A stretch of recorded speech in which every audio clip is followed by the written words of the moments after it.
بسم الله الرحمن الرحيم الحمد لله رب العالمين له النعمة وله الفضل وله الثناء الحسن وصلوات الله البر الرحيم والملائكة المقربين على سيدنا محمد أشرف المرسلين وحبيب رب العالمين وعلى جميع النبيين اللهم علمنا ما جهلنا وذكرنا ما نسينا وانفعنا بما علمتنا وزدنا علما وإنا نعوذ بك من حال أهل النار رب اشرح لي صدري ويسر لي أمري واحلل عقدة من لساني يفقه قولي آمين.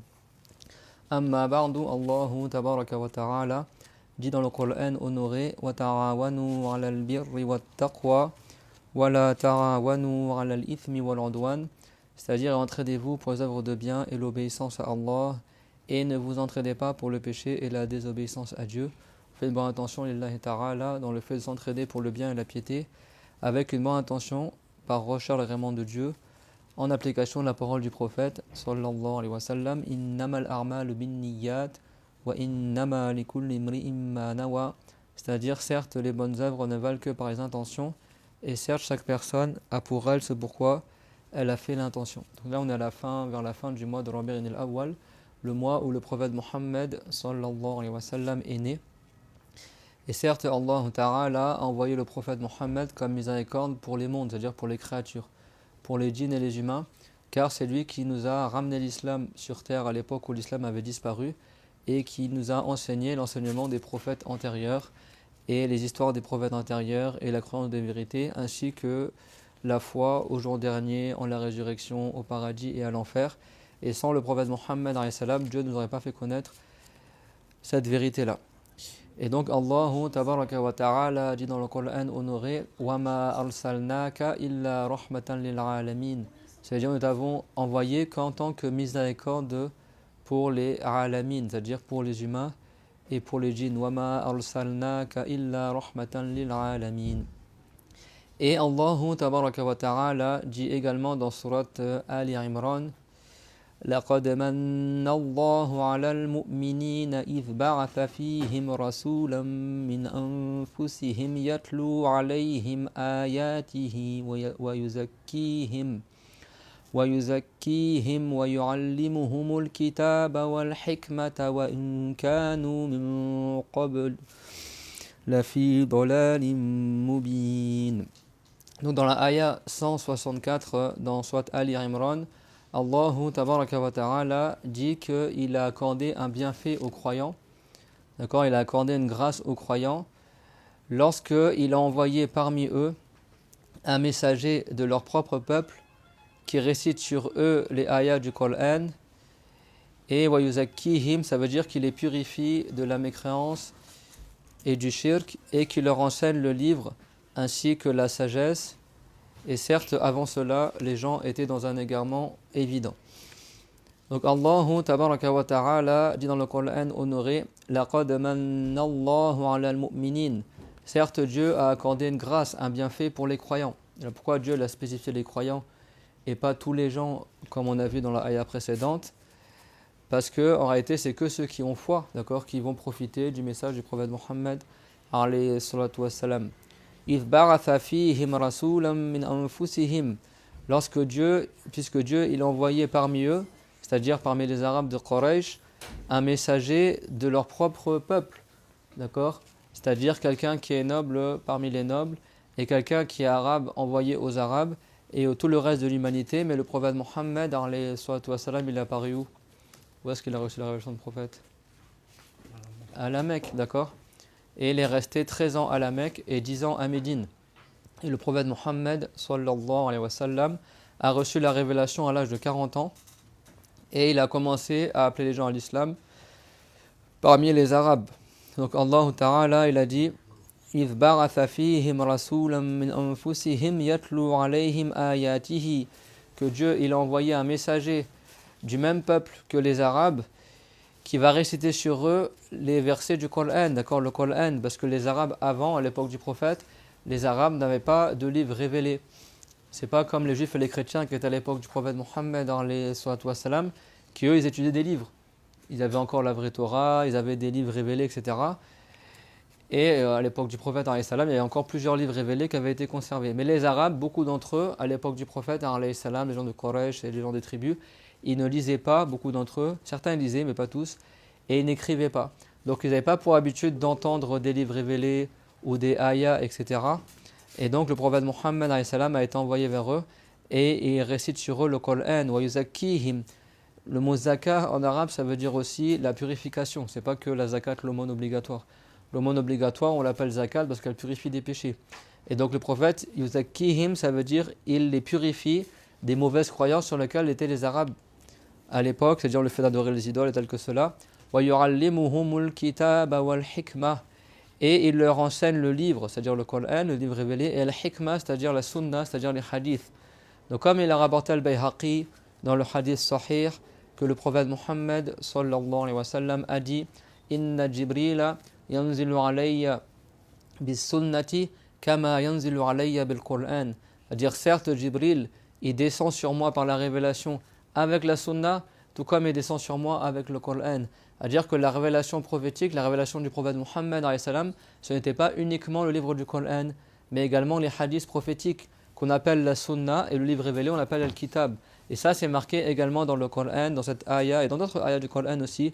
وَيُعَلِّمُهُمُ الْكِتَابَ وَالْحِكْمَةِ C'est-à-dire que ce prophète-là, écoutez bien, Dieu il a dit لَقَدْ مَنَّ اللَّهُ عَلَى الْمُؤْمِنِينَ Manna yani Allah Ta'ala afdala wa tafaddala alayna ala al-mu'minin bi-irsal al-nabi Muhammad alayhi salatu wa salam.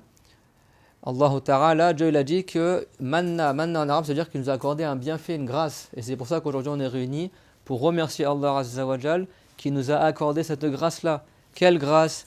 إِذْ بَعَثَ فِيهِمْ رَسُولًا Parce que Dieu il a envoyé parmi les Arabes un messager.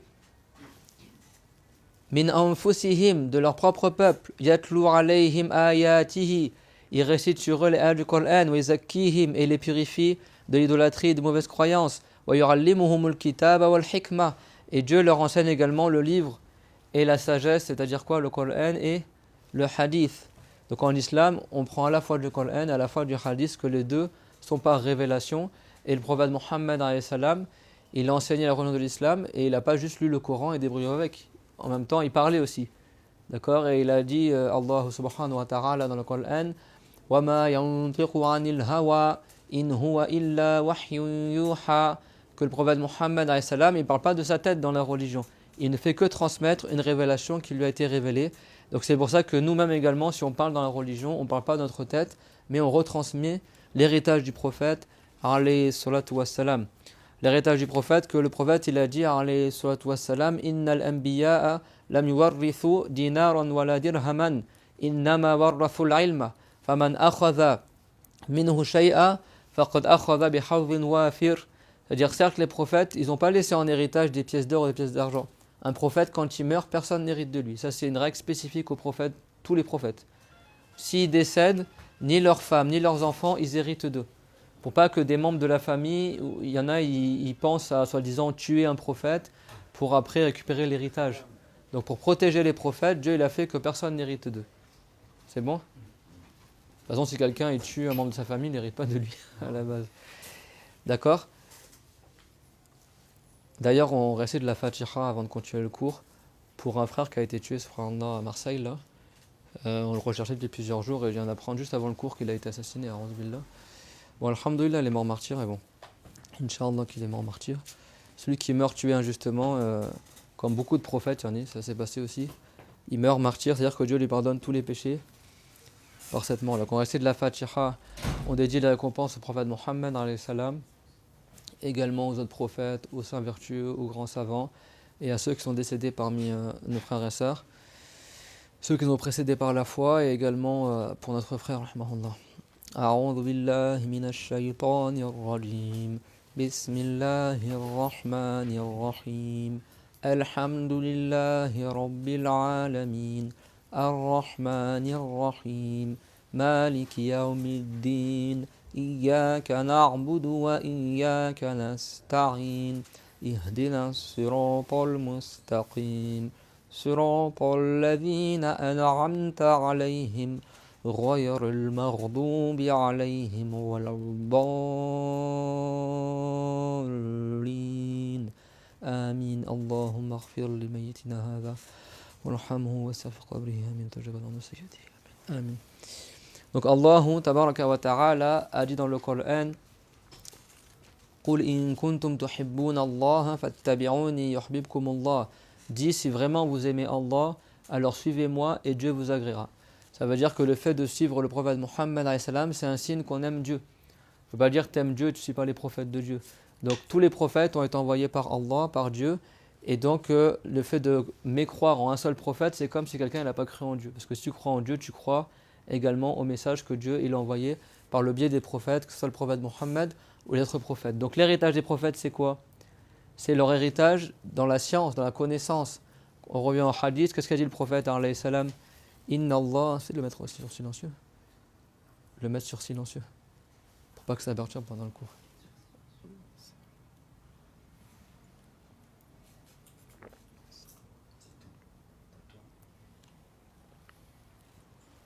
Inna Allah. Donc le prophète lui a dit Inna al-anbiya lam yuwarrithu dinaran wala dirhaman. Certes, les prophètes, ils n'ont pas laissé en héritage des dinars et des dirhams. Dinars, c'est des pièces d'or et dirhams, des pièces d'argent. Innama warrathu al-ilm. Mais ils ont laissé en héritage la science. D'accord, c'est ça l'héritage des prophètes.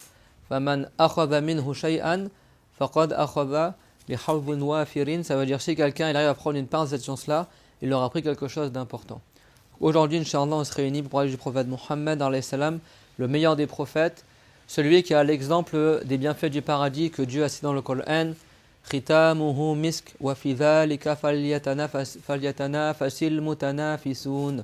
En parlant des boissons du paradis, Dieu l'a dit wa ka'san dihaqa, qu'au paradis, il y aura des verres remplis de boissons du paradis à rabord. Et après Dieu l'a décrit les boissons du paradis, il a dit khitamuhu misk, à dire le fond du verre des boissons du paradis, c'est du musc, c'est-à-dire que le meilleur des boissons, c'est ce qui est à la fin. Quand tu bois le verre au paradis, le meilleur il est à la fin. Et les verres du paradis, ils n'ont pas de anse comme ce verre-là. Ils sont entièrement ronds pour que la personne au paradis, elle puisse boire de n'importe quel côté qu'elle veut. Parce qu'au paradis, il n'y a pas de difficulté. Quand il y a une anse, tu ne peux pas boire du côté où il y a la anse. D'accord? Donc les verres du paradis, ils sont posés autour des rivières de lait ou de miel ou d'alcool qui n'enivre pas, du khamar qui n'est pas comme l'alcool du bas monde, qui n'est pas un alcool qui est enivrant et qui est impur comme l'alcool du bas monde, de l'eau qui ne périme pas, etc. Et la meilleure des créatures au paradis, c'est le prophète Mohammed, alayhi salatu wassalam, et c'est lui qui nous a montré la voie pour entrer au paradis. قُلْ إِن كُنْتُمْ تُحِبُّونَ اللَّهَ فَاتَّبِعُونِي يُحْبِبْكُمُ اللَّهُ.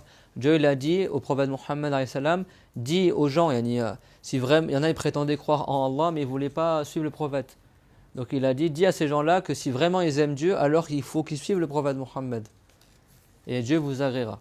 Donc si quelqu'un il suit de la manière complète le prophète Mohammed alayhi salam, en accomplissant les obligations, en évitant les interdits, en apprenant la religion, en appliquant l'héritage du prophète alayhi salam, l'héritage du prophète, c'est pas simplement les habits, c'est pas simplement les noms, c'est pas simplement la langue arabe, c'est toute la science qu'il nous a enseigné alayhi salatu wa salam, qui est l'héritage de tous les prophètes également au niveau de la croyance et tel que cela. Donc le prophète alayhi salatu wa salam, c'est Mohammed fils de Abdullah. Son père il s'appelait Abdullah et les parents du prophète alayhi salatu wa salam, ils sont morts musulmans, d'accord? Les deux étaient musulmans. Sa mère Amina fils de Wahb, elle était musulmane et son père Abdullah également, il était musulman.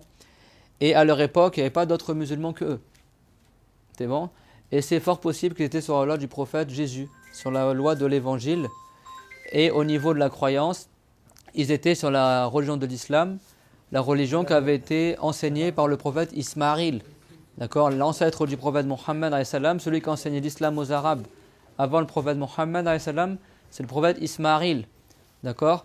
Donc au niveau de la croyance, ils étaient sur la religion du prophète Ismaïl.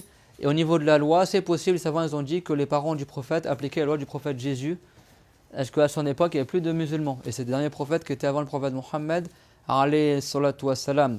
Wa Muhammad ibn Abdillah, ibn Abdil Muttalib, ibn Hashim, ibn Abdi Manaf, ibn Qusay, ibn Kilab, ibn Murrah, ibn Ka'b, ibn Lu'ay, ibn Ghalib, ibn Fahr, ibn Malik, ibn Nadar, ibn Kinana, ibn Khuzayma, ibn Mudrika, ibn Ilyas, ibn Mudar, ibn Nizar, ibn Ma'ad, ibn Adnan. Donc ça, c'est les ancêtres du prophète. Alayhi salatu wassalam. C'est Mohammed, fils de Abdullah, fils de Abdul Muttalib. Le grand-père du prophète s'appelait Abdul Muttalib. Le grand-père du prophète, alayhi salam, est décédé avant que le prophète reçoive la révélation. Donc il est mort dans la période où il n'y avait pas d'islam sur terre. Donc il est excusé et il n'ira pas au châtiment dans l'au-delà. Pourquoi? Parce que le grand-père du prophète n'a jamais connu l'islam. Il est décédé avant que le prophète soit un prophète. C'est clair? Donc ces gens-là, on les appelle Ahlul Fatra, c'est-à-dire ceux qui sont décédés dans une période où il n'y avait pas de prophète, où il n'y avait pas d'islam. Et donc Dieu il a dit وَمَا كُنَّا مُعَذِّبِينَ حَتَّى نَبْعَثَ رَسُولًا. Ça veut dire nous ne châtions un peuple qu'après leur avoir envoyé un messager. Donc eux, comme ils n'ont pas reçu le message de l'islam, ils sont excusés et ils seront au paradis au jour dernier, mais ils n'auront pas de degré au paradis comme les croyants. Fils de Hashim, d'accord, Hashim c'est l'arrière-grand-père du prophète Mohammed alayhi salam, qui est le premier à avoir coupé le pain dans le farid, dans le bouillon, etc. Les Arabes avaient pour habitude de manger le bouillon de viande, etc. Et lui, il a eu l'idée de mettre du pain dedans pour le rendre plus consistant, et donc il a été nommé Hashim. Ça, c'est son surnom. Fils de Abdou Manaf. Abdou Manaf, c'était un ancêtre du prophète qui était courageux, qui aimait les hauts degrés. Donc il a été nommé Abdou Manaf, c'est-à-dire celui qui recherche les hauts degrés. Ça ne veut pas dire que c'est celui qui adore Manaf. Manaf, c'est pas le nom d'une idole. D'accord? Ibn Qusay, Ibn Kilab. Kilab, ça veut dire les chiens, parce que c'est un ancêtre du prophète qui chassait avec des chiens, donc il a été nommé par ce nom-là. Et c'est un surnom également. La plupart de leurs noms, c'est des surnoms. Ibn Murra, Ibn Ka'b, Ibn Lu'ay. Donc fils de Murra, fils de Ka'b, fils de Lu'ay, fils de Ghalib, fils de Fihr, fils de Malik, fils de An-Nadar, fils de Kinana, fils de Khuzayma, fils de Mudrika, fils de Ilyas, fils de Mudar, fils de Nizar, fils de Ma'ad, fils de Adnan. C'est ça que le prophète Mohammed, on l'appelle Al-Adnani, c'est-à-dire le descendant de Adnan. On ne dit pas qu'il s'appelle Adnan, mais c'est quelqu'un qui descend de Adnan, c'est bon? Et Omar al-Khattab, pour montrer l'exemple du prophète Mohammed dans l'ascétisme, il disait Irshaushinu wa tamardadu. Ça veut dire rechercher la rudesse dans la vie et soyez détachés du bas monde, tout comme le faisait Marad, fils de Radnan. Wa tamardadu, ça c'est un verbe inventé en arabe, ça veut dire, c'est comme je disais, Marad, faites comme Marad, c'est bon? Marad, disiez-vous, soi-disant. C'est bon? Et ça, c'est un ancêtre du prophète, alayhi salatu wassalam, qui était ascète dans le bas monde. Donc ça, c'est confirmé, cette chaîne de la lignée familiale du prophète, alayhi salam, jusqu'à Radnan. Ça, c'est confirmé par les savants. C'est clair? Après, là où c'est moins confirmé, c'est depuis Radnan jusqu'à Ismaïl. D'accord? Donc c'est un devoir communautaire d'apprendre par cœur la lignée familiale du prophète, alayhi salatu wassalam, jusqu'à Radnan. Mais un devoir personnel, c'est quoi? C'est de savoir que c'est Mohammed, fils de Abdullah. Ça, c'est un devoir sur chaque musulman et chaque musulmane responsable de savoir que le prophète est arabe et que son père s'appelait Abdullah. Pour reconnaître c'est de quel Mohammed il s'agit. Mohammed, fils de Abdullah. C'est bon? Après, le reste de la lignée familiale, ça, c'est un devoir communautaire. Et donc, son ancêtre, c'est Adnan, qui est lui-même fait partie de la descendance du prophète Ismaïl, alayhi salam. Et c'est le prophète qui avait été égorgé, entre guillemets, par le prophète Ibrahim, celui qui a été préservé de l'égorgement, et à qui Allah Ta'ala avait ordonné à son père de l'égorger. Donc on l'appelle al-Dhabih, d'accord? Parce que les savants ont divergé. Est-ce que c'est... Vous savez qu'il y a Ishaq et Ismaïl, c'est deux frères. Certains ont dit que c'est Ishaq, certains ont dit que c'est Ismaïl, mais la vie le plus fort, c'est que c'était Ismaïl, alayhi salam. Et Ismaïl, c'est qui? Le fils de Ibrahim, Khalil al-Rahman. Khalil al-Rahman, ça ne veut pas dire l'ami intime de Dieu, comme beaucoup ils traduisent sur Internet, ça c'est faux. Hein. Khalil en arabe, pour les prophètes, je parle pour les prophètes. Pour les gens du commun, Khalil, ça veut dire ton meilleur ami ou quelqu'un intime. Pour les prophètes, Khalil, ça c'est le plus haut degré chez les prophètes, ce qu'on appelle Maqam al-Khulla. C'est bon? Il n'y a que 2 prophètes au monde, dans toute l'humanité, sur 124 000 prophètes qui ont ce titre-là. Il n'y a que Ibrahim alayhi salam et Mohammed qui ont le titre de Khalilullah, le Khalil de Allah. Dans Muslim, c'est rapporté que le prophète Mohammed alayhi salam, dans le Sahih de Muslim, il a dit, et ça c'est rapporté dans le Sahih de Muslim, à la fin, dans les mérites d'Abu Bakr al-Siddiq, que le prophète il a dit que لو كان عندي خليل لاتخذت أبا بكر خليلا ولكني خليل الله. Il a dit, si j'avais eu un Khalil, j'aurais pris Abu Bakr comme Khalil. C'est-à-dire, si j'avais eu quelqu'un vraiment, un compagnon, un confident à qui j'aurais donné le titre de Khalil, je l'aurais donné, certes, à Abu Bakr as-Siddiq, qui est le meilleur des hommes, après les prophètes, le meilleur des saints de l'humanité. C'est bon? Mais après, le prophète l'a dit, mais certes, je suis le Khalil de Allah. Ça veut dire qu'il est l'ami de Allah. C'est-à-dire que le titre de Khalil, Dieu l'a accordé au prophète Muhammad alayhi salam. Donc le prophète Muhammad, c'est le Khalil de Allah. C'est clairement tout le monde, c'est-à-dire que c'est celui qui a atteint le plus haut degré dans le recueillement à l'adoration à Allah. C'est ça que ça veut dire. Alladhi balagha ghayat al-inqitar, al-ghaya fi al-inqitar bi ibadatillah. Wa hadha al-maqam lam yanalhu illa nabiyyan. Wa huma Ibrahim alayhi salam wa Muhammad alayhi salam. C'est-à-dire celui qui a atteint le plus haut degré dans le recueillement à l'adoration de Allah. Il n'y a que 2 prophètes dans toute l'humanité qui l'ont eu. C'est les meilleurs des prophètes, qui est Muhammad alayhi salam et Ibrahim. C'est clair? Donc on ne dit pas Ibrahim c'est l'ami de Dieu.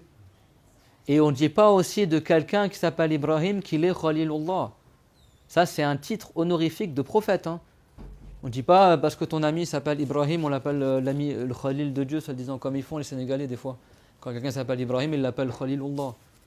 Ça c'est haram. D'accord? C'est un titre prophétique. C'est un titre prophétique qui n'a accordé qu'à 2 prophètes. C'est qui? Muhammad et Ibrahim. Ibrahim, c'est le grand-père du prophète, l'arrière-grand-père du prophète, et les 2, ils se ressemblaient.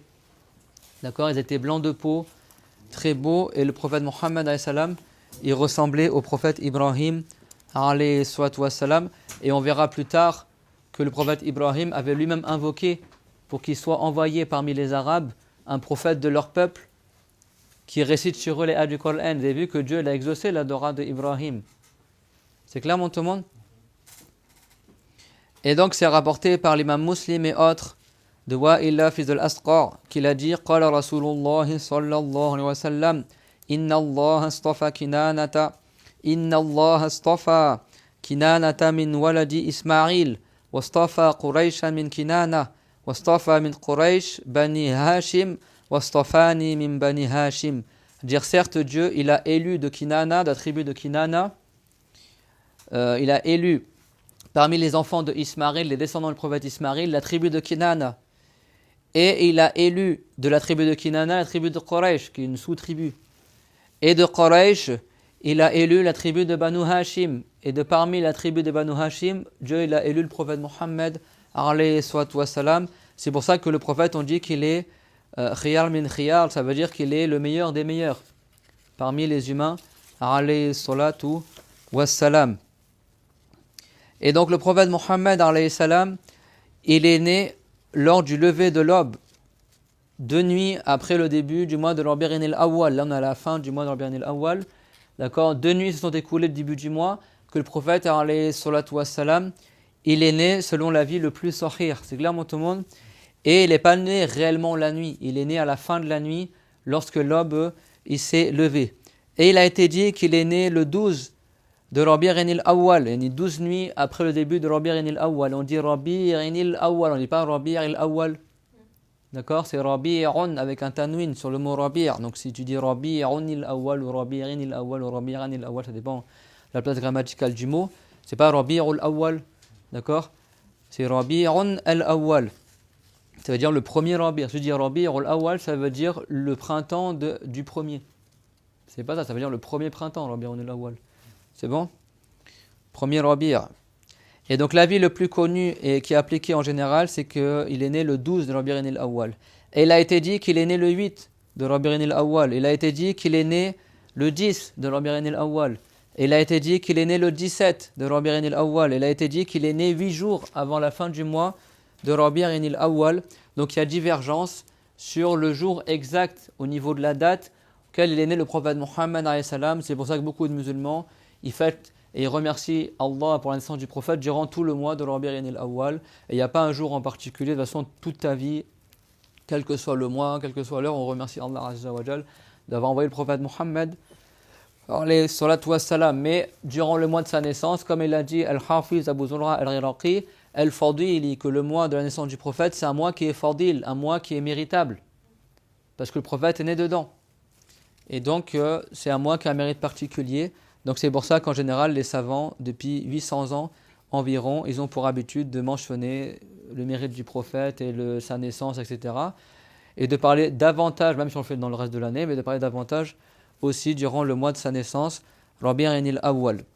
Le prophète Mohammed, alayhi salatu wassalam, tout comme il le rapporte Ahmed al-Bayhaqi, autre que du compagnon Al-Irbad ibn Sariya, que le messager de Allah sallallahu alayhi wa sallam a dit Sami'tu Rasulallah sallallahu alayhi wa sallam yaqul, donc il a dit Inni abdullahi wa khatamun nabiyyin wa inna adama lamunjadilun fi tuinatihi wa sa'ukhbirukum an dhalik da'watu abi Ibrahim wa bisharatu Isa bi wa ru'ya ummi allati ra'at wa kadhalika ummahatun nabiyyin yarayn.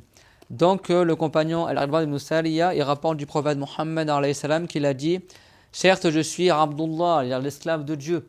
Ça c'est pour dire quoi? Qu'il n'est pas le fils de Dieu. Parce que dans certains hadiths, le prophète l'a dit la tutruni kama atratin nasara Isa ibn Maryam. Ça veut dire n'exagérez pas dans mon éloge, tout comme les chrétiens ont été exagérés dans l'éloge de Isa, fils de Maryam. Qu'est-ce qu'ils ont dit les chrétiens? Que c'est le fils de Dieu. D'accord? Et ça c'est faux. Et la première parole qu'il a dit à Isa, c'est Inni Abdullah, comme c'est marqué dans le Coran. Tiens, je suis Abdullah, c'est-à-dire l'esclave de Dieu. Celui qui est esclave de Dieu, ça veut dire qu'il est créé par Dieu. Esclave dans le sens qu'il est une créature de Dieu. C'est bon qu'il appartient à Dieu, qu'il est créé par Dieu. C'est clair? Et donc le prophète a dit Inni Abdullah, moi je suis l'esclave de Dieu. C'est clair? Et donc il a dit n'exagérez pas comme les chrétiens ils ont exagéré dans mon éloge, mais dites je suis l'esclave de Dieu et son messager. C'est pour ça que le Mawlid c'est permis. Par contre, s'il y a du haram dans le Mawlid, le haram est haram. C'est bon? C'est comme si quelqu'un il fait une fête de mariage, c'est sunnah de faire une fête de mariage, qu'on appelle walima, n'est-ce pas? On fait les fêtes de noces. Et bon, si dans la fête de mariage tu verses de l'alcool et du porc, etc., tu donnes à manger du haram aux gens, tu mets de la musique haram, bah c'est interdit. Est-ce que pour autant ça veut dire que faire la fête de mariage c'est interdit? Non. Mais le fait de faire des péchés dans ces fêtes-là, c'est interdit. Bah c'est pareil pour le Mawlid. Il y a des gens, ils veulent faire le Mawlid, soi-disant, et qu'est-ce qu'ils vont faire? Ils vont boire de l'alcool ou ils vont danser des choses interdites, ils vont mentir sur le prophète Mohammed. Comme il y a un livre qui est interdit, qui est un livre qui est mensonger, qui soi-disant il l'attribue à Ibn al-Jawzi alors qu'il n'a rien à voir avec ce livre-là, qui a été inventé, qui s'appelle soi-disant Mawlid al-Arous, où dedans il dit soi-disant que Mohammed ce serait une partie de Dieu. A'udhu billah. Donc c'est pour ça que le Mawlid il est permis, mais après bien sûr, après il faut être intelligent. Hein. Des fois s'il me pose des questions, si dans le Mawlid il y a des péchés, bien sûr les péchés sont des péchés. C'est pas parce qu'il y a des péchés qui sont faits dans certaines fêtes du Mawlid que le Mawlid est interdit. C'est clair? Le Mawlid à la base est permis, mais s'il y a du haram ou des bêtises qui sont inventées sur le prophète Mohammed, c'est interdit. C'est pas la fête qui est interdite, ce sont ces bêtises-là qui sont interdites. Le prophète Mohammed il a dit Inna kadhiban alayya laysa kadhibin ala ahadin faman kadhaba alayya muta'ammida falyatabawwa maqadahu minan nar. Dire certes mentir à mon sujet, c'est pas comme mentir sur n'importe qui. Alors celui qui ment sur moi, alors qu'il se prépare à prendre sa place en enfer. C'est clair, mon tout le monde? Donc le prophète, qu'est-ce qu'il a dit? Inni Abdullah, certes je suis l'esclave de Allah. C'est clair, donc le livre Ibn al-Arous, il dit soi-disant Arous Billah dedans, et ça c'est faux. Hein. Et c'est Brockman, un orientaliste soi-disant allemand, qui l'a affilié à Ibn al-Jawzi alors que c'est faux. Il a menti, personne, il n'a jamais écrit ce livre-là. Il dit soi-disant que Dieu il aurait pris une partie de la lumière de son visage et qu'il aurait dit à cette partie-là, soit Mohammed est devenu Mohammed. A'udhu billah. Dieu n'a pas de visage, Dieu c'est pas une lumière. Lam yalid wa lam yulad wa lam yakul lahu kufuwan ahad. Dieu il n'est pas lam yalid, c'est-à-dire que Dieu il n'a pas d'enfant, c'est-à-dire qu'il n'est pas une origine pour quelque chose. Il n'y a rien qui est issu de Dieu. C'est pas un corps duquel se détache quelque chose. Wa lam yulad, et Dieu n'est pas issu d'un autre corps aussi. Wa lam yakul lahu kufuwan ahad, et il n'a pas d'équivalent. Wa khatamun nabiyyin, et le dernier des prophètes. Le prophète Mohammed alayhi salam, qu'est-ce qu'on dit? C'est l'esclave de Allah, la créature de Dieu et le dernier des prophètes. D'accord? Comme il a dit Al-Busiri, il a dit que le plus qu'on puisse dire pour le prophète Mohammed, c'est qu'il est un être humain, mais c'est le meilleur des êtres humains. D'accord? On n'exagère pas, on ne dit pas c'est Dieu ou le fils de Dieu ou des choses comme ça. Donc comme il a dit Allah Ta'ala, ma kana Muhammadun aba ahadin min rijalikum walakin rasulallah wa khataman nabiyyin. À dire Muhammad n'est pas le père de l'un parmi vous, mais il est le messager de Allah et le dernier des prophètes. Donc la croyance de l'islam, c'est que le prophète Muhammad, c'est le dernier des prophètes. Et qu'est-ce qu'il a dit Allah Ta'ala concernant les boissons du paradis, vous vous en rappelez? Khitamuhu misk wa fi dhalika falyatanafasil mutanafisun. que le fond des boissons du paradis, c'est du musc. Et que dans ces bienfaits-là, les gens fassent preuve de concurrence pour pouvoir avoir les bienfaits du paradis. Et bien les savants, ils ont dit, tel est l'exemple du prophète Mohammed, à dire que c'est le dernier qui est arrivé parmi les prophètes, mais c'est le meilleur des prophètes. Et sur l'ensemble, tous les prophètes, que Dieu les élève en degrés, car tous les prophètes sont les meilleurs des créatures. Le meilleur des prophètes, c'est Mohammed, après son grand-père ou son père Ibrahim, alayhi salam. Après, tu as Moussa, tu as Isa, le prophète Moïse, le prophète Jésus, le prophète Nour, d'accord, ça c'est les 5 meilleurs prophètes. Et après, il y a 124 000 prophètes, bien sûr, et tous les prophètes sont les meilleurs des créatures. Dieu l'a dit, وَكُلًّا فَضَّلْنَا عَلَى الْعَالَمِينَ وَإِنَّ آدَمَ لَمُنْجَدِلٌ فِي طِينَتِهِ. C'est-à-dire que le prophète Mohammed, qu'est-ce qu'il a dit? Il a dit, كُنْتُ نَبِيًّا وَآدَمُ بَيْنَ الرُّوحِ وَالْجَسَدِ. Ça veut dire, j'étais connu en tant que prophète, alors que Adam, il était encore entre l'âme et le corps. Ça veut dire, alors que Adam était encore une simple statue de terre. D'accord. Adam en hébreu, c'est un de Adam, qui veut dire quoi? La terre, d'accord? Ou rouge aussi en hébreu, d'accord? Et en arabe, certains ont dit que c'est un nom arabe aussi, du mot Adim, qui veut dire la terre. Adam a été créé à partir de terre. C'est-à-dire, à l'époque où Adam n'était même pas encore un être humain, que l'âme n'était pas encore dans son corps, les anges savaient déjà qu'il allait y avoir un homme qui sera le dernier des prophètes, qui est Mohammed, alayhi salam. Tous les anges connaissent le prophète Mohammed. Tous les prophètes ont connu le prophète Mohammed, alayhi salam. Tous les prophètes ont annoncé la venue du dernier des prophètes, Mohammed, alayhi salam. Et tous ont dit à leur peuple, si jamais vous arrivez à son époque, alors suivez-le et soutenez-le. Tous les prophètes ont annoncé la venue du prophète Mohammed, alayhi salam. Il est décrit dans la Torah, il est décrit dans le vrai évangile, dans la vraie Torah. Et il a été décrit par tous les prophètes, alayhi salam. Et tous les prophètes ont passé le pacte avec Allah, que s'ils arrivent à l'époque du prophète, ils lui donneront la victoire, le soutiendront. Et il a dit, je vous informerai pourquoi j'étais déjà un prophète alors que Adam, il était encore à l'état de terre. Il a dit, Darwatu Abi Ibrahim, c'est l'invocation de mon père Ibrahim. C'est qui Ibrahim, alayhi salam? Ou Abrahim, d'accord, qui est, comme on dit, Abul Anbiya, le père des prophètes, prophète Abraham. D'accord, c'est pas le père de tous les prophètes, mais des centaines de prophètes sont de sa descendance. Abraham, c'est l'arrière-grand-père du prophète Mohammed, alayhi salatu wassalam.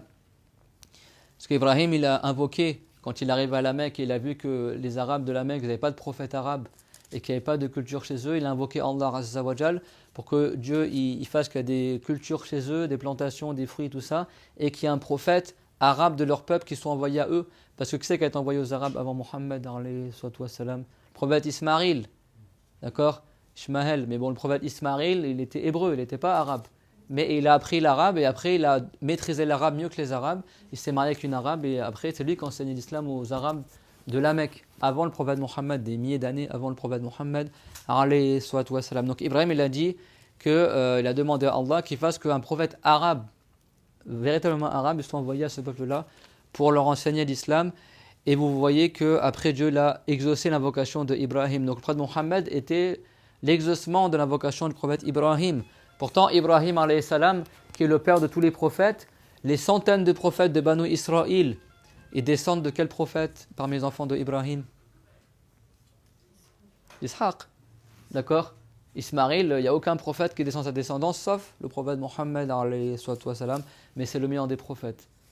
Alors que des centaines de prophètes, comme Moussa, comme même Isa par le biais de sa mère, même s'ils ne sont pas affiliés par Isa, Sulaiman, Daoud, Ishaq, Shamouil, des centaines de prophètes de Banu Israël, tous descendent du prophète Ibrahim, alayhi salam, sauf Mohammed qui descend via Ishaq, sauf Mohammed qui descend via Ismaïl, alayhi salam. Et je suis la bonne nouvelle du prophète Isa, Jésus, à mon égard.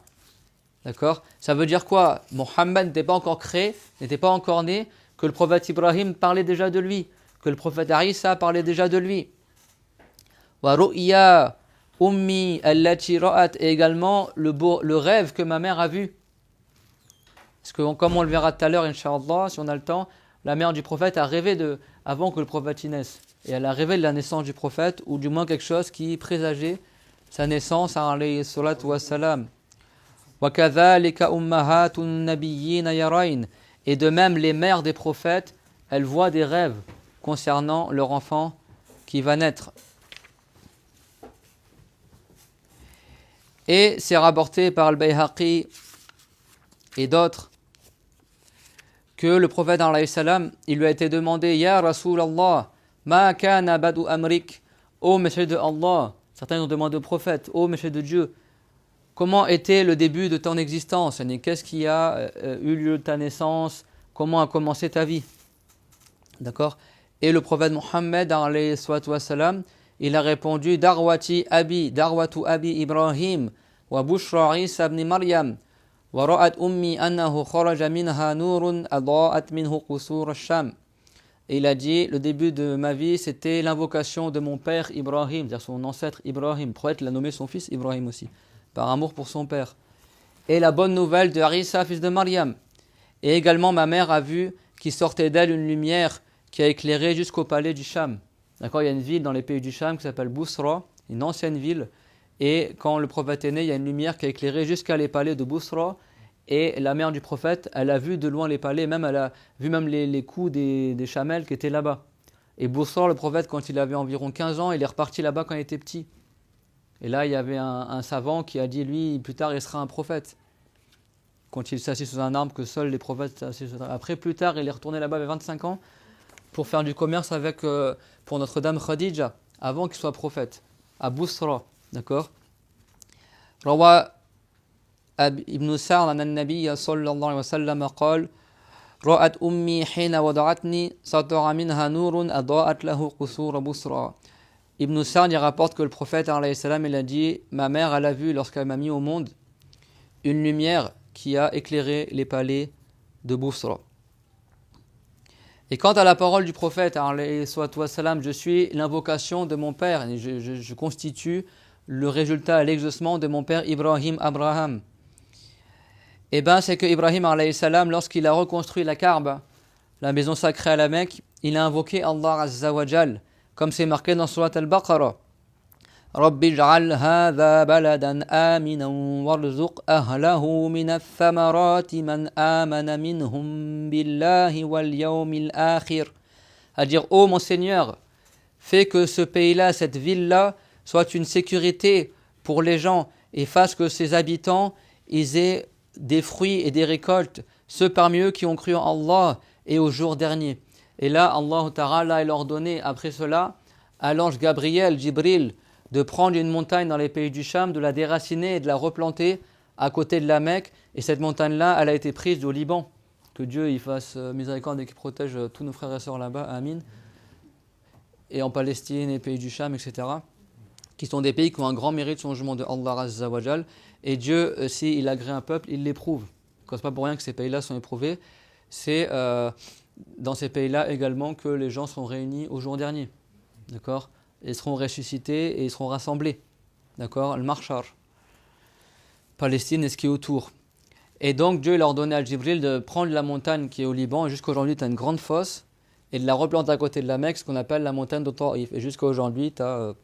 même moi, j'ai des amis... là, cet été, j'ai rencontré un ami là, qui habite à Jeddah. Et il m'a dit, là-bas, tu trouves les fruits comme au Liban, quoi.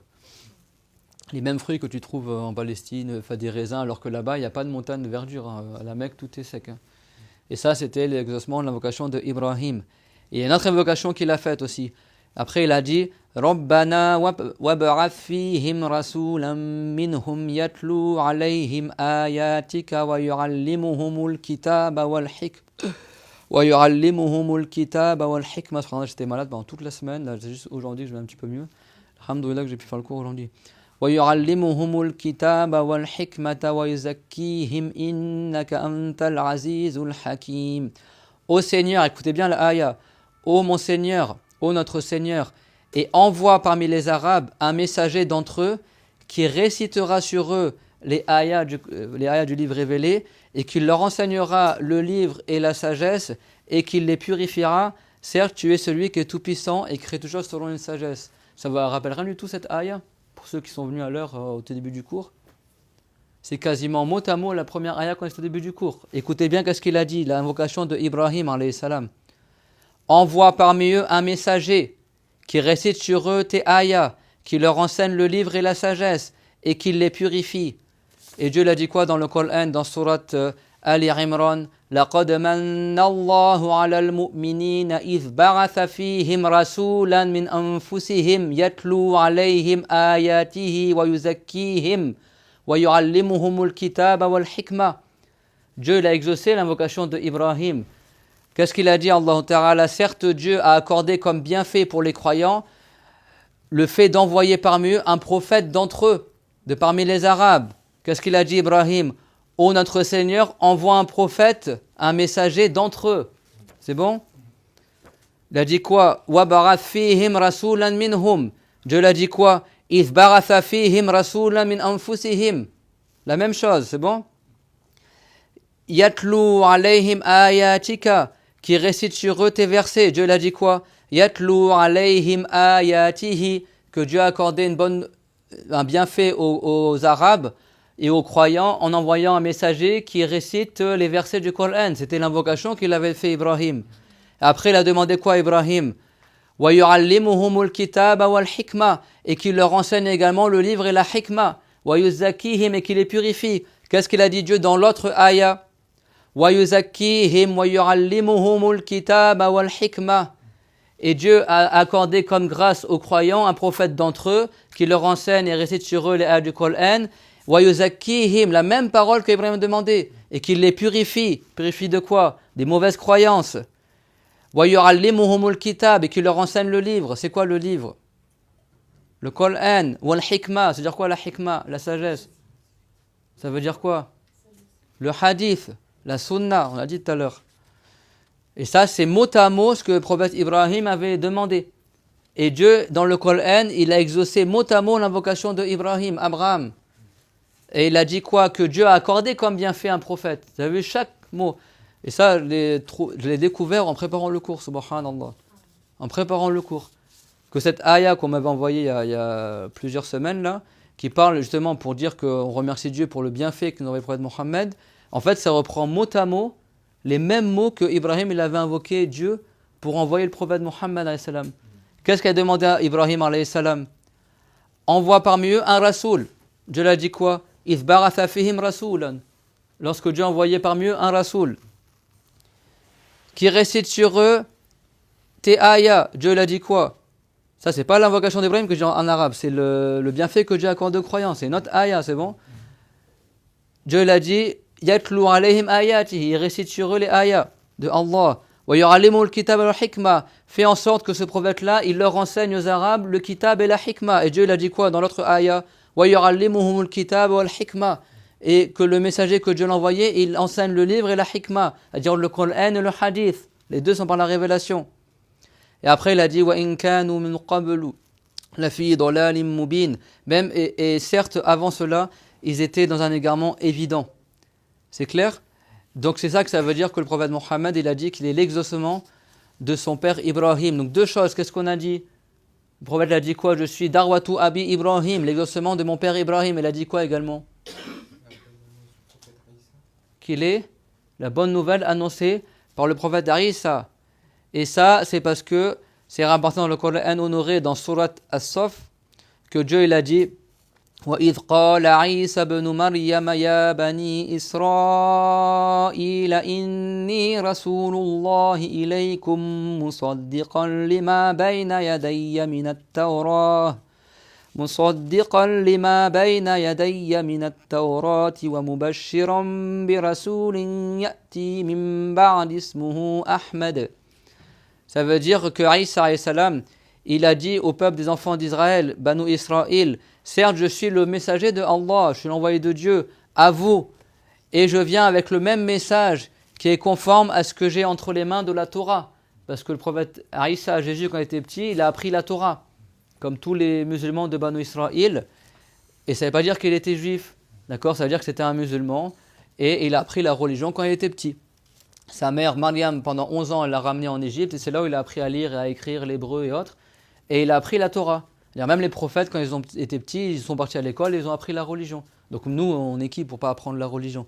On apprend la religion. Après, quand il a grandi, il a eu 30 ans, Dieu lui a accordé la révélation, la mission de prophète au prophète Jésus. Il est devenu un prophète et il a reçu l'évangile, donc c'est un prophète messager, un rasoul. Donc après, il a délaissé d'appliquer la Torah, il a appliqué l'évangile qui a remplacé la Torah. D'accord? Donc on ne dit pas le prophète Jésus, avant il était juif, après il est devenu chrétien, non. La vraie Torah, le vrai évangile, il y a l'islam dedans. D'accord? Et il y avait dedans l'annonce et le nom du prophète Mohammed, alayhi salatu wassalam. Et donc qu'est-ce qu'il a dit le prophète alayhi salam, Jésus? Il a dit, je suis venu avec le même message que la Torah et je vous annonce la bonne nouvelle qui viendra après moi un messager qui s'appelle Ahmed. Et personne dans toute l'humanité n'a été nommé Ahmed avant le prophète Mohammed alayhi salatu wassalam. C'est un nom que Dieu l'a conservé pour le prophète Mohammed. Alors que Mohammed, il y avait environ 70 personnes avant lui qui avaient été nommées Mohammed. Parce que dans les livres anciens, les Arabes, ils savaient que le prophète de la fin des temps allait s'appeler Mohammed. Donc c'est pour ça qu'il y a plusieurs Arabes qui nommaient leur enfant Mohammed dans l'espoir qu'il devienne le prophète de la fin des temps. Et c'est pour ça aussi que les Juifs, beaucoup d'entre eux sont partis vers la ville de Médine, à Yathrib. Pourquoi? Parce que dans les livres des Juifs anciens, c'était marqué que le prophète de la fin des temps allait apparaître à Médine. Il allait être plus tard à Médine. Et bien sûr, c'est là, après le prophète, il a émigré. C'est pour ça qu'à l'époque du prophète, il y avait beaucoup de Juifs qui habitaient à Médine. Et eux, ils s'attendaient que le prophète de la fin des temps allait être parmi les enfants d'Israël. Mais quand il est apparu chez les Arabes, et ben après, beaucoup d'entre eux, ils ont été jaloux et envieux des Arabes. Ils n'ont pas voulu croire au prophète Mohammed, même si beaucoup de leurs savants, ils ont annoncé la venue du prophète Mohammed, alayhi salatu wassalam. Il est apparu lors de la naissance du prophète Mohammed, alayhi salatu wassalam, beaucoup de signes éclatants. Et parmi elles, ce qu'a rapporté al-Bayhaqi, ainsi que Ibn Asakir et autres que, avec une chaîne de transmission qui remonte jusqu'à Hani al-Makhzoumi, qu'il a dit لما كانت الليلة التي ولد فيها رسول الله صلى الله عليه وسلم ارتجس إيوان كسرى وسقط منه 14 شرفة وخمدت نار فرس ولم تخمد قبل ذلك ب1000 عام وغادت بحيرة ساوة. Donc il a rapporté que lorsque le prophète alayhi salam il est né, le palais de Khosroès, le roi des Perses, qui est à l'époque des Majous, adorateurs du feu, il a tremblé et 14 balcons se sont écroulés. Et ça, c'était un signe, comme ils l'ont interprété certains à l'époque de ce roi-là, que la succession des rois de Perse s'achèvera après 14 rois. D'accord? Et eux, ils pensaient que ça allait durer longtemps. Ils disaient, 14 rois, on a le temps. Si chaque roi il dure 100 ans, il meurt au bout de 100 ans, ça fait 14 siècles. Or, Dieu il a fait que ces rois-là, ils sont morts les uns à la suite des autres. Et l'un d'entre eux, il est mort durant le khilafa de Rothman. Dire qu'en fait, la fin du gouvernement et du palais de Perse, les mouchikines de Perse, ils sont très vite éteints. C'est clair? Tous les rois qui sont apparus après la naissance du prophète, ils sont tous morts les uns après les autres. Et après, à l'époque de Rothman, il n'y avait plus aucun gouvernement de Khosroès. C'est clairement tout le monde à dire que ce pays-là, aujourd'hui, c'est ce qu'on appelle l'Iran, l'Irak, tout ça, ils sont musulmans. C'est clairement tout le monde ça. Et ça, c'est parmi les signes évidents qu'annonçait la venue du prophète Mohammed, le jour de sa naissance. Également, le feu qu'adoraient les Perses pendant 1000 ans, et ben, ce feu-là a été attisé, s'est jamais éteint. Quand le prophète est né, ce feu il est éteint. Il s'est éteint. Et n'avait jamais été éteint pendant 1000 ans. Également, un lac qu'on appelait Saawa, dans lequel les bateaux y voguaient, il s'est totalement asséché. Et également, parmi les choses qui ont montré la venue du prophète Mohammed, certains savants ils ont dit que les shayatines, les diables, ont plus pu aller écouter les anges dans le ciel, dans les nuages, pour écouter certaines nouvelles qui vont se passer dans le futur. Dieu leur a privé de cela. Ça, c'est selon un avis. D'accord? Et certains ils ont dit que c'est lorsque le prophète est devenu prophète que ça s'est passé. Ça, c'est l'avis le plus fort. C'est clair? Comme ça apparaît dans Surat al-Mulk. Et également, le jour où le prophète est né, Iblis il a poussé un cri terrible. D'accord? Un cri terrible, le même cri qu'il a poussé lorsqu'il a été maudit et chassé du paradis. Et le même cri qu'il a poussé le jour où la Fatiha est descendue également. Donc Iblis, la personne qu'il déteste le plus au monde, c'est le prophète Mohammed. Iblis, il déteste le prophète Mohammed et le jour où il est né, Iblis, il a eu vraiment la haine. Et il a poussé un cri terrible, comme le jour où il a été maudit du paradis et que Dieu a fait qu'il ne sera plus jamais musulman, parce que Iblis, à la base, c'était un musulman qui s'appelait Razazil. Et après, il a été maudit, il s'est retourné contre Dieu, il a fait preuve de rébellion envers Allah Azza wa Jal, il a attribué à Dieu l'absence de sagesse, et du coup, après, il a mécru en Dieu, et Dieu l'a maudit pour l'éternité. Iblis jamais il retournera en islam.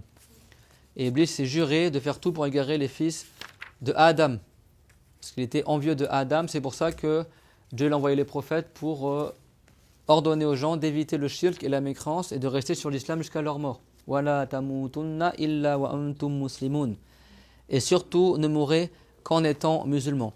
Donc le prophète Mohammed, il y a divergence quand est-ce qu'il est né au niveau de la date. Certains ils ont dit l'année de l'éléphant, certains ils ont dit plusieurs années après l'année de l'éléphant, certains ils ont dit plusieurs mois après l'année de l'éléphant, mais l'avis le plus connu c'est qu'il est né l'année de l'éléphant. Et après on a vu qu'il y a plusieurs dates différentes, mais il y a unanimité qu'il est né un lundi. D'accord, comme il rapporte Muslim et d'autres, que le prophète lorsqu'il a été interrogé sur le jeûne du lundi, il a dit ceci est un jour dans lequel je suis né et dans lequel j'ai reçu la révélation. C'est également un lundi qu'il est décédé, c'est un lundi qu'il est arrivé à Médine.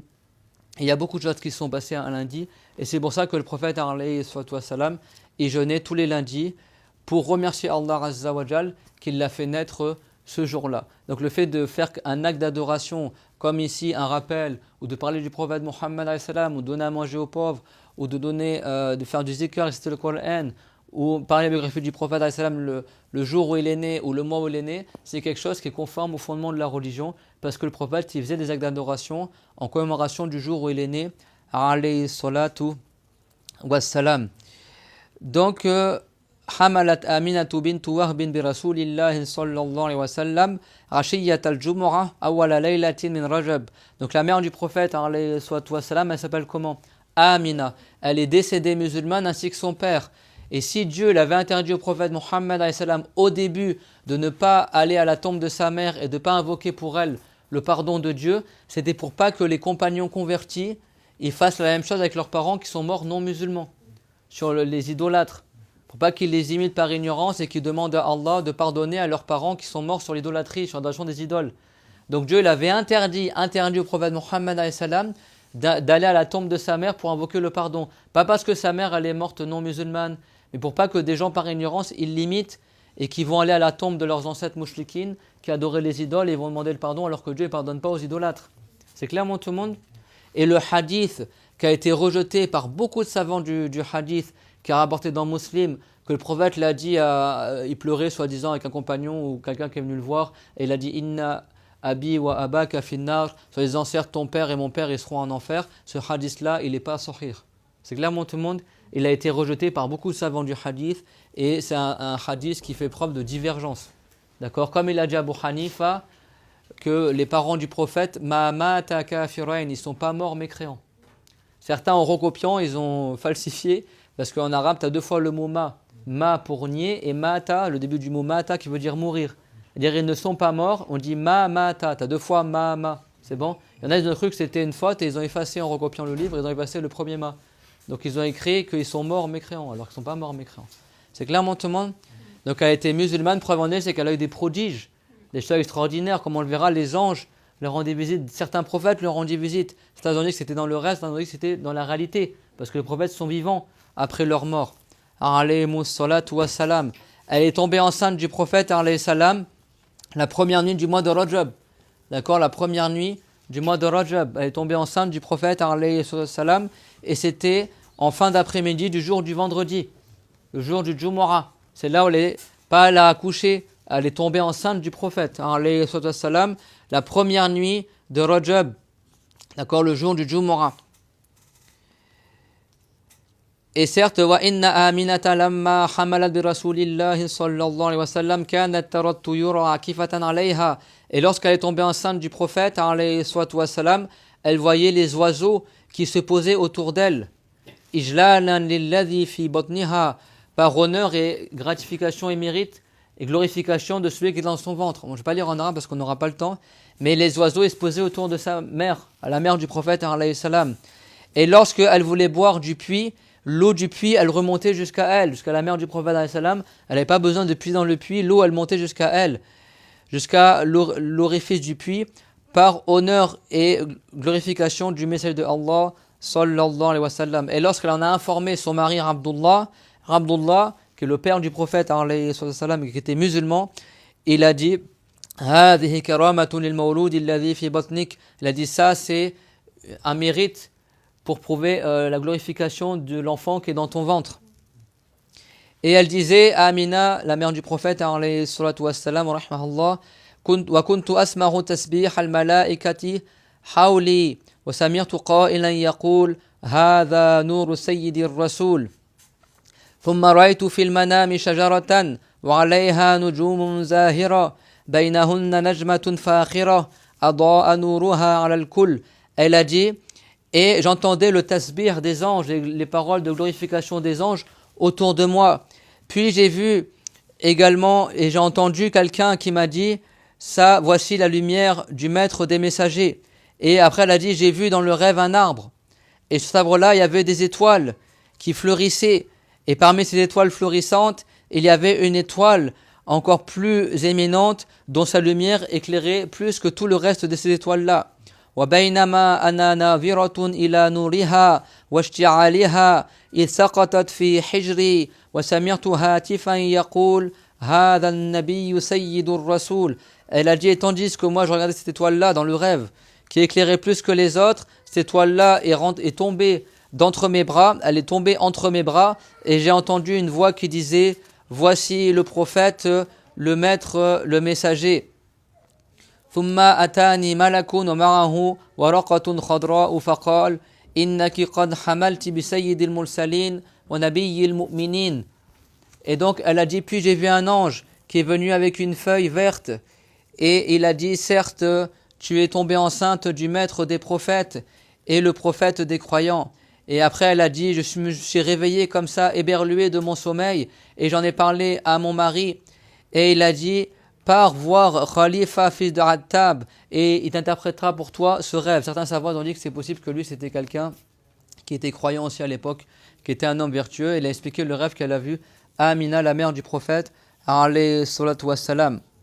Donc elle a dit, je suis parti le voir, et je lui ai raconté le rêve que j'ai vu, et il m'a dit, l'arbre c'est Ibrahim. Elle n'a pas vu un arbre avec des étoiles dessus. Elle a dit, cet arbre-là, ça symbolise le prophète Ibrahim, le Khalil. D'accord, celui qui a le meilleur mérite parmi les prophètes après le prophète Mohammed alayhi salam. Tout le monde comprend dire quoi le Khalil? Ça veut pas dire l'ami de Dieu, soi-disant. Dieu, c'est pas un être humain, on ne dit pas qu'il a des amis.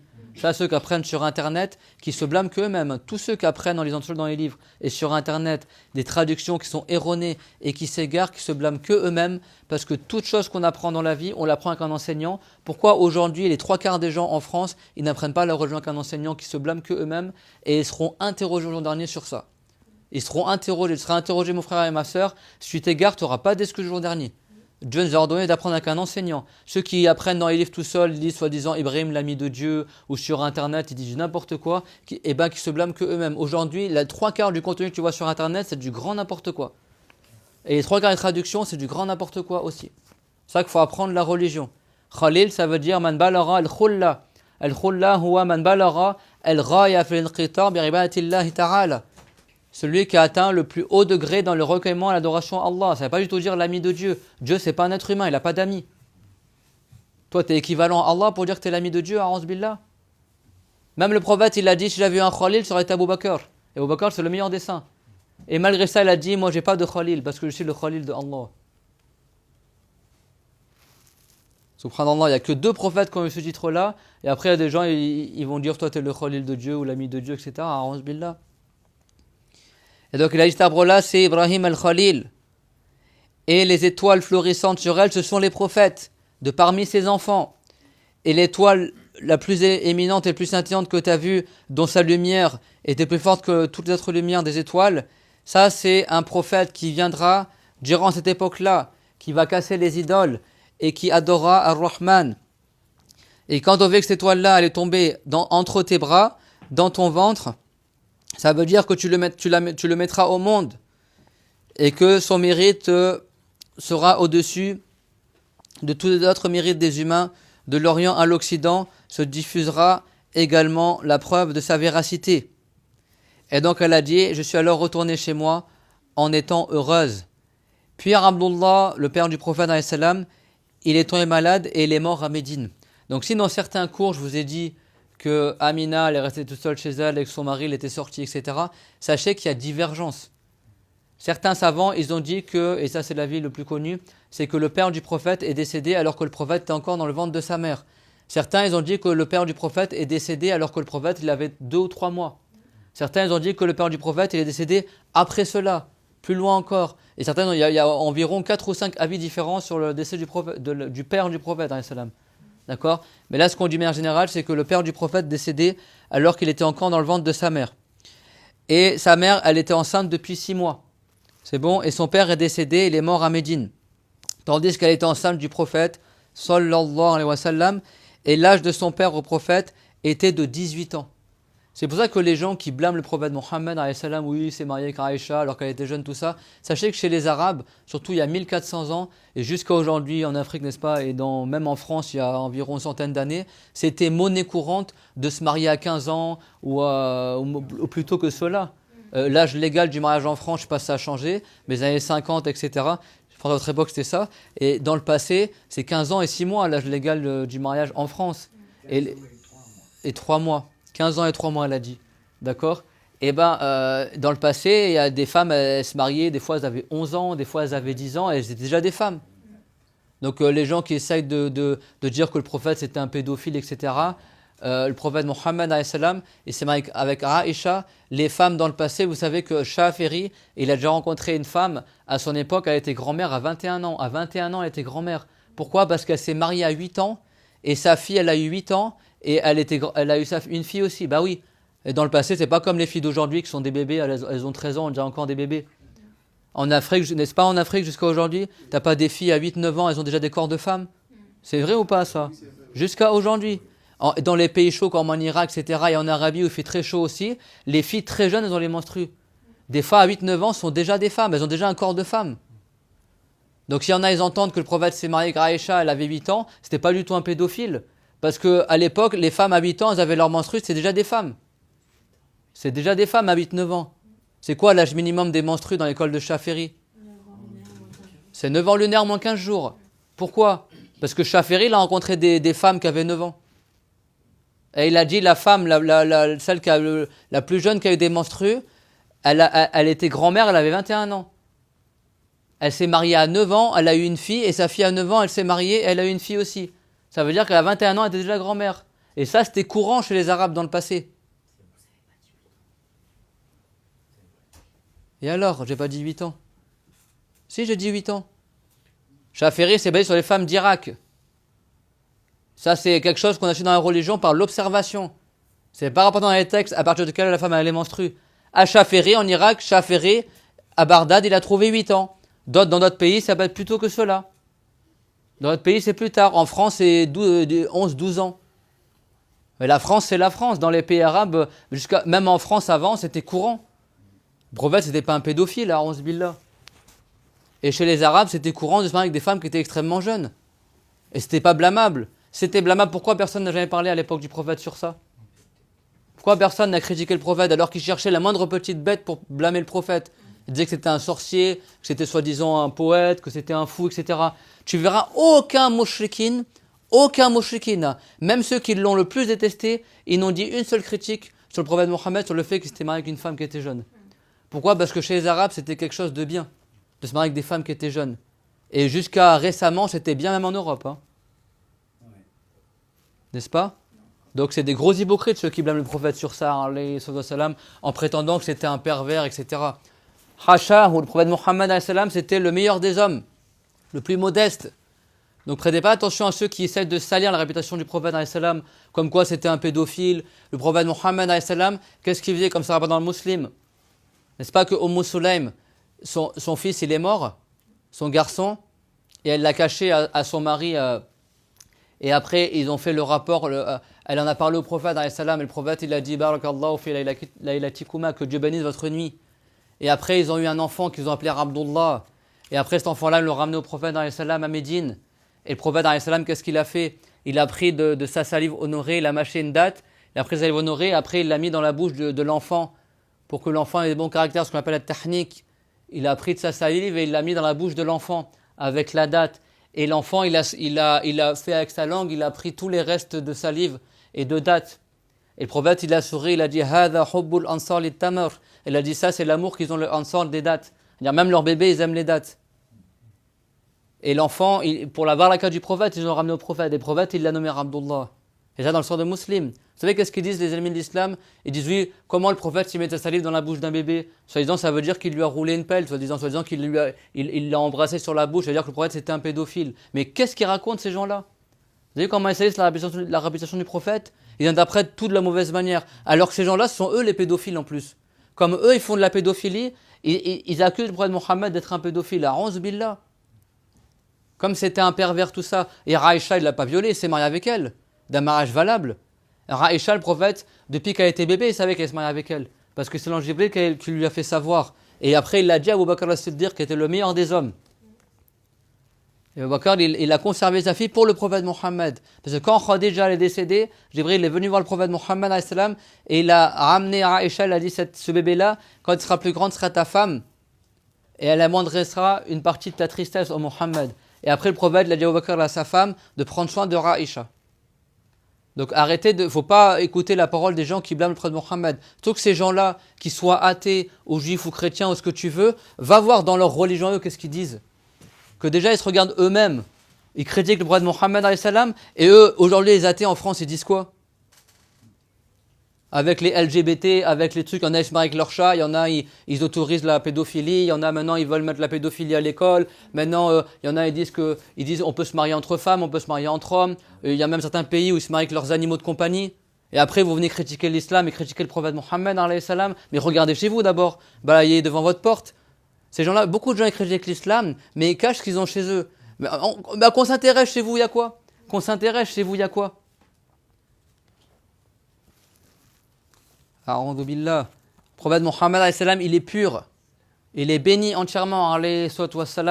Ces gens-là, c'est des hypocrites. Parce que n'importe qui, même qu'il soit athée ou pas, qui s'intéresse un minimum à la biographie du prophète Mohammed, il ne peut pas nier que le prophète Mohammed, c'est le meilleur homme que l'histoire n'a jamais connu. Il n'y a pas un seul homme en politique, ni en spiritualité, qui a fait autant que le prophète Mohammed alayhi salam.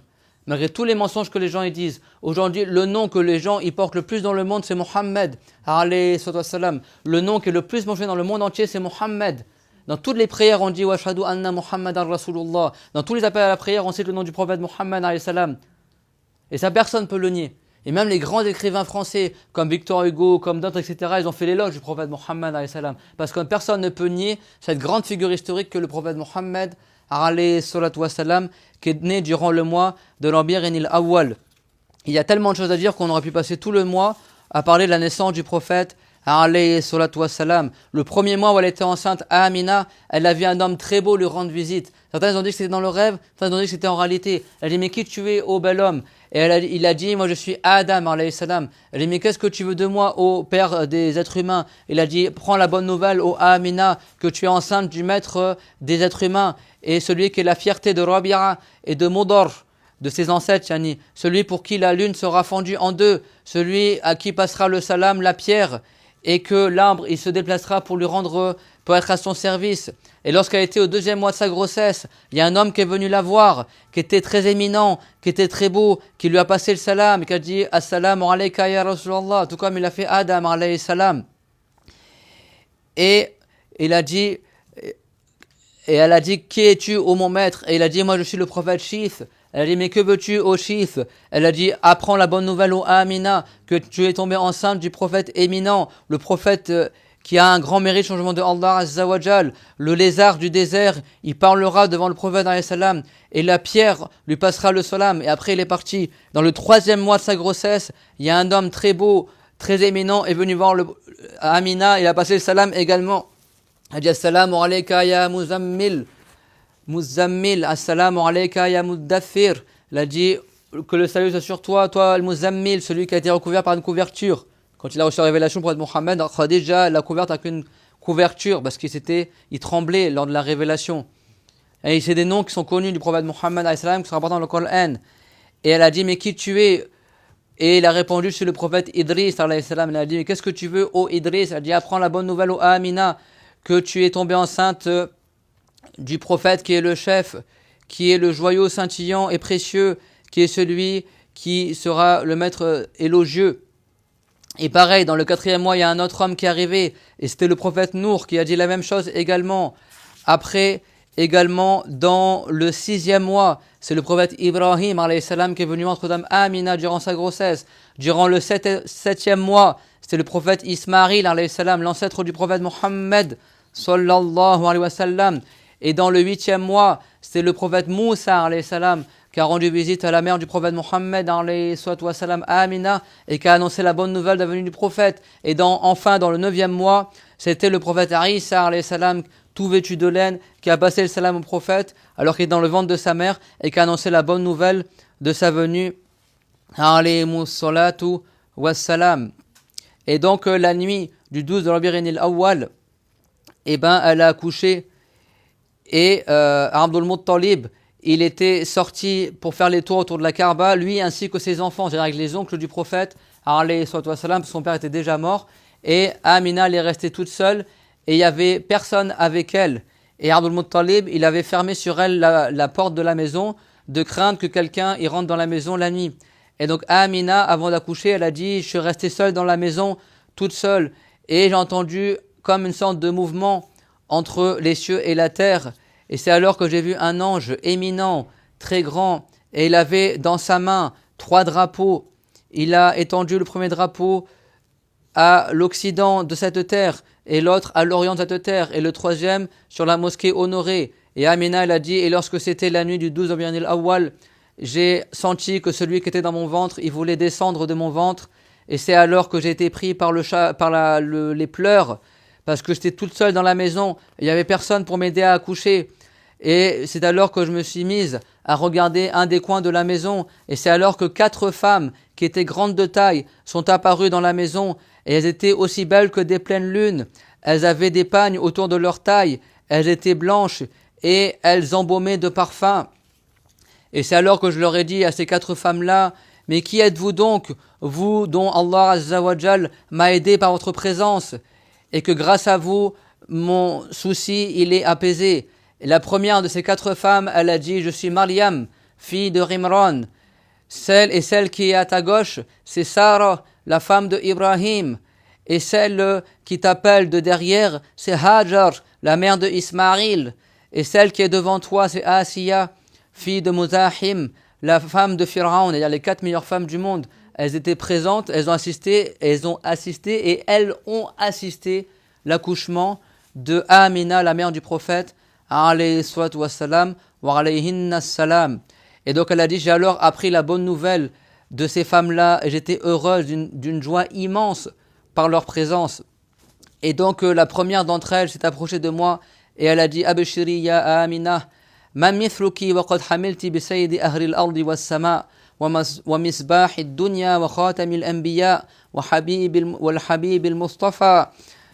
Elle a dit, la première s'est avancée vers moi, elle a dit, oh Amina, mais qui est tel que toi, alors que tu es tombée enceinte du maître des gens de cette terre et du ciel, celui qui sera comme une lampe pour le bas monde, celui qui est le dernier des prophètes, celui qui est le bien-aimé, l'élu, et elle s'est assise à ma droite. Puis après, la deuxième femme, parmi les 4, s'est avancée vers moi, elle a dit, man mithluki ya Amina, فقد حملت بالحبيب الأعلى والمشفع في الخلق غدا وأفضل من وطئ الثرى والحصى.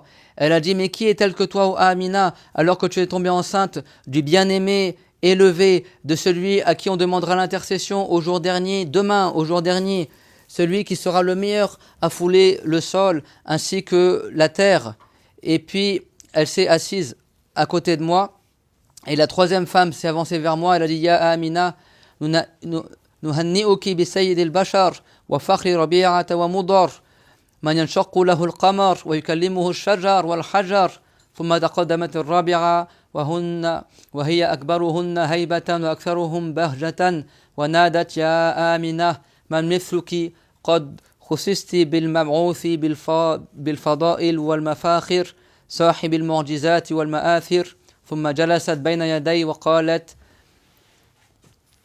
ألقي بنفسك علي وميلي بكليتك إلي. قالت آمنة فجعلت أنظر إلى أشباح يدخلون علي أفواجا يهنئونني وأنا حيران وهم يخاطبونني بخطاب لم أسمع قط أحلى منه ولا أرق. Exprès, je lis en arabe pour la baraka. Pour la baraka. Parce que c'est la meilleure des langues. Et Inch'Allah, les anges, ils sont Inch'Allah plus heureux encore quand on lit en arabe. Et aussi dans l'espoir, Inch'Allah, que le prophète aussi, et Dieu lui fait savoir aussi le maulid qu'on fête actuellement, et pour la baraka.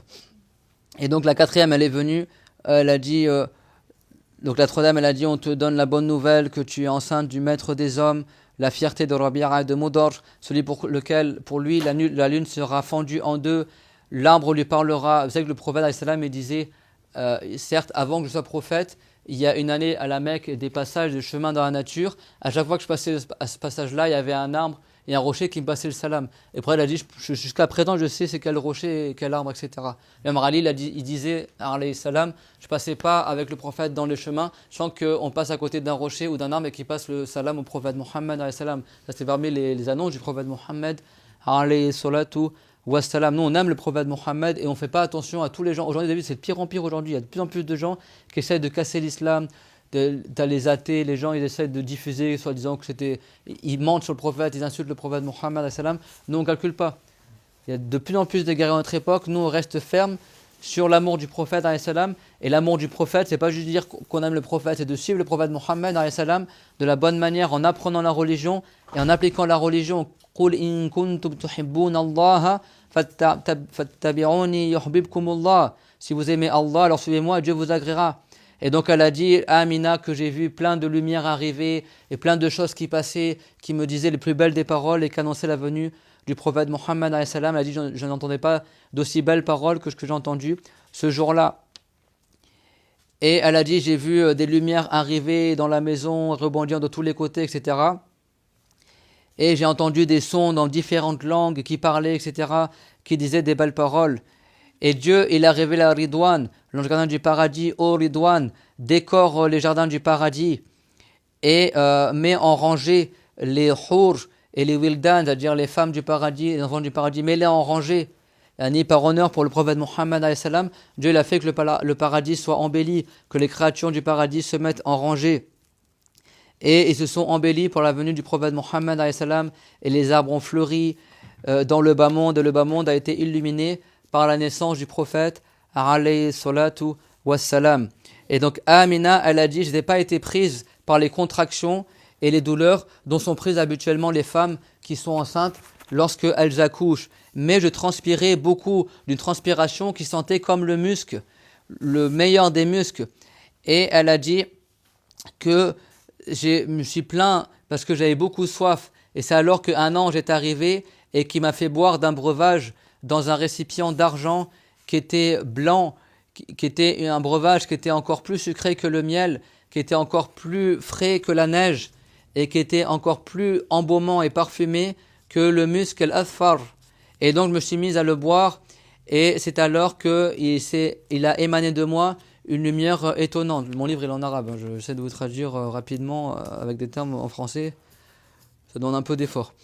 Et c'est alors que j'étais totalement déboussolé, je me suis mis à regarder à droite, à gauche, et les contractions se sont mis à s'intensifier. Et tandis que j'étais ainsi, c'est alors qu'il y a un volatile éminent qui était tout blanc, qui est rentré dans la maison et qui a fait passer ses deux ailes sur les côtés de mon ventre et qui a dit « Inzil ya Nabiyallah sallallahu alayhi wa sallam fa'anani alimul ghaybi wa shahada ala tashilil wilada fawada'tu al-habiba Muhammada sallallahu alayhi wa sallam » Et il a dit, c'est alors que Dieu, lui qui connaît tout ce qui est caché, il m'a aidé pour accoucher du prophète alayhi wa sallam, et j'ai donc mis au monde le meilleur des hommes, qui est le prophète bien-aimé Muhammad sallallahu alayhi wa sallam. Et là, elle a dit, lorsque j'ai mis au monde, il est sorti de moi avec le prophète Muhammad, il est sorti avec moi et le prophète, une lumière, d'accord, il est sorti avec le prophète Muhammad de son ventre, une lumière qui a éclairé de l'Orient à l'Occident. Et le prophète, Wulida sallallahu alayhi wa sallam, makhulan madhunan masruran makhtuna. Il est né makhul, c'est-à-dire comme avec du kuhal sur les yeux. C'est-à-dire quand le prophète Muhammad alayhi salam, il est né bébé, il avait comme le contour des yeux qui était noir. D'accord ? Certains arabes, ils ont naturellement le contour des yeux qui est comme tracé au crayon noir. Et ça, c'est un signe de beauté chez les arabes. Même moi, quand j'étais jeune au collège, je me rappelle, il y avait quelqu'un qui était d'origine maghrébine dans ma classe, et ben il avait les yeux comme ça, il avait les cils tellement épais que c'est comme s'il avait le contour des yeux noirs. Et ça, c'est un signe de beauté chez les arabes. Madhounan, c'est-à-dire qu'il était enduit, il avait le corps luisant. Masrouran, ça ne veut pas dire qu'il est né heureux. Ben, monsieur le prophète, il n'est pas né malheureux. Mais ici, masrour, ça veut dire qutirat surratuhu, que son cordon ombilical était déjà sectionné. D'accord ? C'est ça que ça veut dire. Que le cordon ombilical du prophète alayhi salam était déjà sectionné. Martounan, ça veut dire qu'il est né circoncis. Et le prophète Mohammed, c'est par la révélation qu'il a dit qu'il est né circoncis, parce que sa mère n'a jamais vu la zone des pudeurs intimes du prophète, parce que quand il est né, il y avait une lumière qui l'a caché. Personne n'a jamais vu du prophète, même pas sa femme Aïcha, anha. Et elle a dit, lorsque le prophète est décédé, et lorsque le prophète est né, il y a 3 anges qui sont précipités vers le prophète. L'un d'entre eux avait un récipient en or, l'autre avait un récipient, comme une sorte de saladier en or, l'autre il avait une sorte d'arrosoir en or, quelque chose pour verser l'eau, et le troisième il avait un mouchoir de soie. Et donc du coup ils ont lavé le prophète Mohammed avec ce récipient et ce tissu en soie. Elle a dit, Amina anha, lorsque j'ai mis au monde le messager de Allah sallallahu alayhi wa sallam, je l'ai vu qu'il levait la tête vers le ciel et qu'il pointait avec son doigt vers le ciel. Et ça, comme il a dit Al-Munawi dans l'explication des vers de poésie de Al-Rujala du Hafiz Al-Ghiraqi, il a dit ça, c'est parce que le ciel est le lieu de descente des bénédictions, parce que c'est la demeure des anges, et pas parce que Dieu il serait au ciel, d'accord ? Parce que Dieu n'est pas au ciel, ni sur terre, ni dans aucune direction, parce que Dieu n'est pas créé, il ne ressent pas ce qu'il a créé. Donc c'est pas encore ça, c'est le meilleur héritage que le prophète nous a laissé. De croire en Dieu, que Dieu est unique, qu'il a créé le bien et le mal, qu'il a créé toutes choses, et qu'on ne peut pas l'imaginer, et qu'il a créé les endroits, donc il n'est pas dans un endroit, il a créé le ciel, donc il n'est pas au ciel, il a créé la terre, donc il n'est pas sur terre. C'est clair, tout le monde ? Je sais que le Maghreb est rentré, mais on termine vite fait, parce que sinon on n'aura pas le temps de terminer, Inch'Allah. Et donc il levait la tête vers le ciel, et Jibril alayhi salam, il l'a pris dans ses bras, et les anges se sont envolés avec le prophète Mohammed alayhi salam. Mikaïl, qui est le meilleur ange après Jibril alayhi salam, il a enroulé le prophète alayhi salam dans un tissu blanc du paradis, et il a été Mohammed a été mis dans les bras de Ridwan alayhi salam, qui donnait à manger au prophète, tout comme l'oiseau il donne à manger à son poussin. Et Amina, elle raconte que, les savants ils ont raconté que c'est le prophète alayhi salam, quand il était bébé, il regardait l'ange et c'est comme il disait, rajoute-moi, il dit je veux encore plus. Et Ridwan, il répondait, yakfika ya habib Allah, mais cela te suffit, ô bien-aimé, ô toi qui agréé par Allah azza wa jal. Fama baqiya li nabiyyin ilmun wa hilmun illa utitahu, car certes il n'y a pas un prophète qui a reçu une science, une sagesse, sans que toi tu aies reçu la même chose. C'est-à-dire que Dieu l'a fait, que le prophète, les anges ont donné à manger et qu'il a reçu toutes les qualités des prophètes, alayhimus salatu wassalam. Et après il a dit, alors maintiens-toi sur la vérité et celui qui dira ta parole ô Mohammed et qui suivra ta voix, alors il sera grippé à la vérité et il sera récité au jour dernier dans ton groupe. Et là, après, il y a quelqu'un qui a appelé en disant « Prenez Mohammed alayhi salam et faites-le voler à l'Orient, à l'Occident, sur terre, et ramenez-le aux différents endroits où les prophètes sont nés. Et wa'antuhu safwata Adam, et donnez-lui la pureté de Adam, wa marifata Shith, et le savoir de Shith, wa riqqata Nuh, et la douceur du cœur, la sensibilité de Nuh, wa khullata Ibrahim, et le degré de al-khulla de Ibrahim, qui est le Khalil. D'accord, le nom de Khalil, de Ibrahim, donnez-le aussi à Mohammed. Wa rida Ishaq, et l'acceptation de Ishaq. Wa fasahata Ismail, et l'éloquence de Ismail en langue arabe. Wa hikmata Luqman, et la sagesse de Luqman. Wa sabra Ayyub, et la patience de Ayyub. Wa narmata Daoud, et une belle voix comme Daoud. Wa quwwata Moussa, et donnez-lui la force de Moussa. Wa zuhda Isa, et le détachement du bas monde qu'il avait le prophète Isa alayhi salam. Wa fahma Sulaiman, et donnez-lui la compréhension de Sulaiman. Wa tibba Daniel, et également le savoir en médecine de Daniel. Tout ça c'est que des prophètes, alayhi salam. Wa waqar Ilyas, et le charisme de Ilyas. Wa ismata Yahya, et la chasteté de Yahya, qui Yahya tellement était chaste qu'il ne s'est même pas marié, subhanallah, alayhi salam. Wa qabul Zakaria, et l'acceptation de Zakaria. Warmisuhu fi akhlaqin nabiyyin kullihim, et plongez-le dans le bon comportement des prophètes tous entiers. Warfuhu an aryunil alamin, et dissimulez-le des yeux des créatures. Fahuwa habib rabbil alamin, car certes il est celui qui est le plus agréé par le Seigneur des mondes. Fatouba li hijlin dammahu, alors bonheur pour la femme qui le serra dans ses bras lorsqu'il est petit, lorsqu'il sera bébé. Watouba li thadjin arda'ahu, et bonheur au sein qu'il allaitera. Ça fait référence à Halima, Ayman et les femmes qui ont élevé le prophète Mohammed comme leur enfant et qui sont mortes vertueuses. Watouba lil buyutin sakanaha, et également bonheur aux maisons qui l'abritera. Et les oiseaux, ils ont dit, mais nous, on veut prendre en charge le prophète Mohammed, parce que le prophète Mohammed, quand il est né, son père était mort. Donc les animaux se sont empressés à vouloir élever le prophète Mohammed. Les oiseaux, ils ont dit, mais nous, on veut le prendre en charge. Et les anges, ils ont dit, mais nous, on est prioritaires à prendre en charge Mohammed. Les anges, ils ont dit. Et les fauves, ils ont dit, mais nous, on veut allaiter Mohammed. Et Allah Ta'ala, il a fait savoir à ses créatures, il a dit, Ana aoula bi habibi wa nabiyyi Muhammadin sallallahu alayhi wa sallam. Dieu l'a dit, c'est moi qui est prioritaire envers celui que j'agrée, envers mon prophète qui est Muhammad alayhi salam.